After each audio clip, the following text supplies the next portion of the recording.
Welcome back, adventurers! Today marks the beginning of the new chapter. We are going to Italy. Join me as we uncover the flavors that define the culture and places that capture the heart. Episode 1. Let's go! Our journey begins in Fiumicino Airport in Rome, where I meet my best friend Andrew. We didn't know at the time that the next 3 hours we will spend on trying to find a rental car. At the end, it was success, but let me explain. So I've rented the car from the service.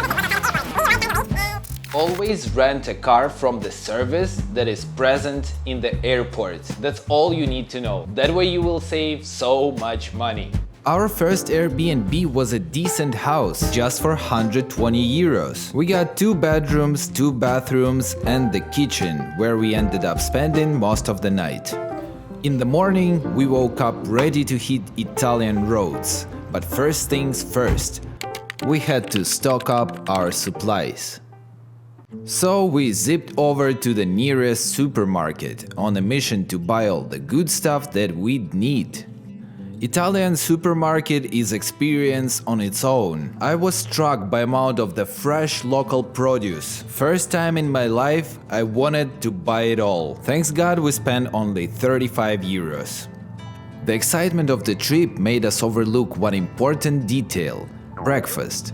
Unlike the light morning fare typical in Italy, our appetites were set for something more substantial. As noon approached, our hunger pangs couldn't be ignored, prompting the impromptu stop in Grosseto. It is a commune in the central Italian region of Tuscany, the capital of the province of Grosseto. Apart from its historical significance, Grosseto has been recognized as a 2024 European Green Pioneer of Smart Tourism. This designation highlights the city's commitment to sustainability and eco-friendly practices, making it an ideal destination for conscious travelers. Let's get back to food. Trattoria Il Tagliapasta. That's the name of the restaurant where we booked a table for our lunch. Once it was an old fabric factory, and it's been reborn into a trendy culinary heaven. The ambience of Il Tagliapasta, with its chic and modern decor, set the stage for what was to be a dining experience to remember. First, I tried to study menu by my own, did my research, but the help was already on the way. The waiter, a true Italian charmer, comes over and starts describing the menu with such flair. I'm nodding along, catching maybe every third word. I'm getting the vibe though. It's all about the hand gestures and the passion in his eyes. Ieri sono ripiani, una pasta ripiana di ricotta e spinaci.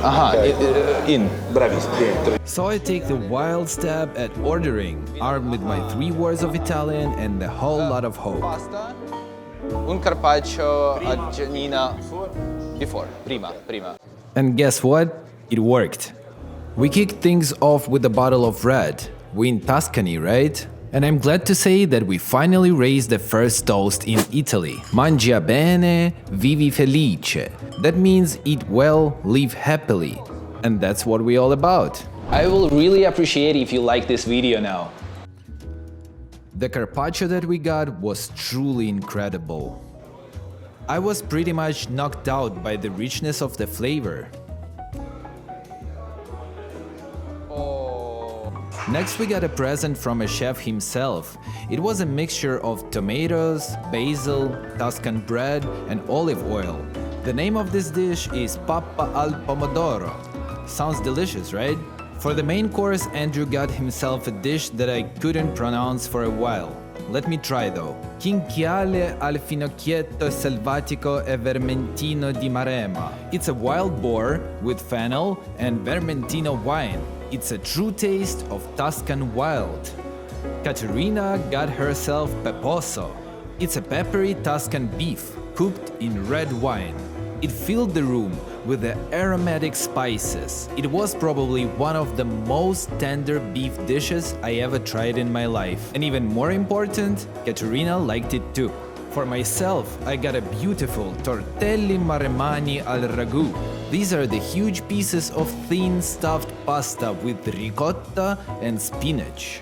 They were covered in a sauce that reminded me of bolognese. Believe me, it's an irresistible mixture of flavors. Could you subscribe to my channel if you like this video so far?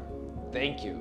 So we just wrapped an epic meal at Il Taglia Pasta and hopped back into our ride, still buzzing from the flavors of Grosseto, and hit the road to Pisa. It was 1.5 hour ride, full of beautiful sceneries. As we touched down in Pisa, we straight away went to the Piazza dei Miracoli. It means the Square of Miracles, and it's where the Pisa Tower is located. This architectural marvel took a whopping 2 centuries to build, starting way back in 1173.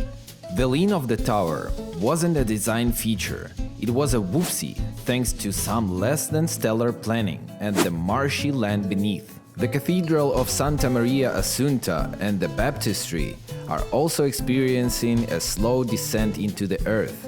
It's due to the same unstable foundation that affects the tower, a mix of sand, clay and shells that isn't quite firm enough to hold these massive structures steady over the centuries. The location was beautiful, so we couldn't resist to take some photos for ourselves, even though the location is quite cliché, and thousands of people take photos here every day.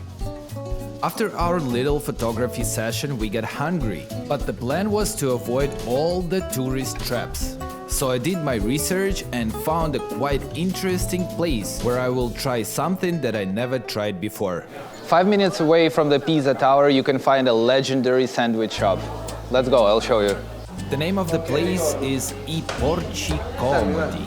They sell paninis, and I have a question about them. Qual è il miglior panino che hai?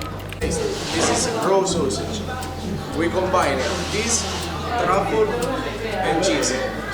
It's amazing. Do you like it? I like it a lot. Thank you very much. Wow. Raw sausage, imagine. We paid €6, waited for 2 minutes, and panini was ready for us to enjoy. Wow. The package is great. It smells like truffles. Yummy. Yummy. Yummy indeed. I still cannot forget the taste.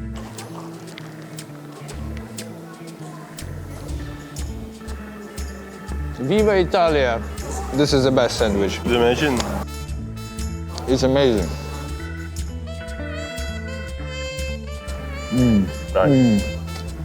Recommendation. Who knew that the raw sausage can combine with truffle and cheese so well? God damn. Drop the comment down below if you would like to try that raw sausage panini. After finishing every last bite of the sandwich, we went to explore the city.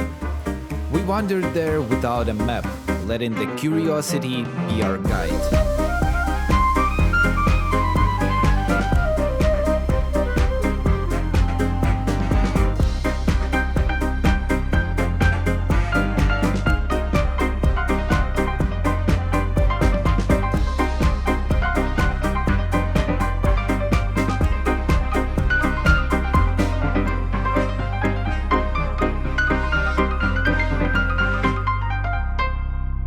The time went by pretty fast. It was already a sunset, so we decided to head back to Pisa Tower and visit a legendary gift shop called G. Barsanti e Figli. This lovely older gentleman in brown jacket is a proud owner and inheritant of the family business established here in 1835. We just couldn't pass by without buying something. This bracelet, or better call it broslet, we got for free, just from a friendly guy who liked the fact that we are from Ukraine. To wrap up the day, we went to a famous pastry shop in Pisa called La Petite. Unfortunately, we will not try these desserts today. We will try them in the next episode or the one after the next one, because we forgot about them and they stayed in our fridge for 2 days. Shame on me. Thank you very much if you're still here. Please don't forget to subscribe to this channel, like this video, and see you in the next one. Ciao!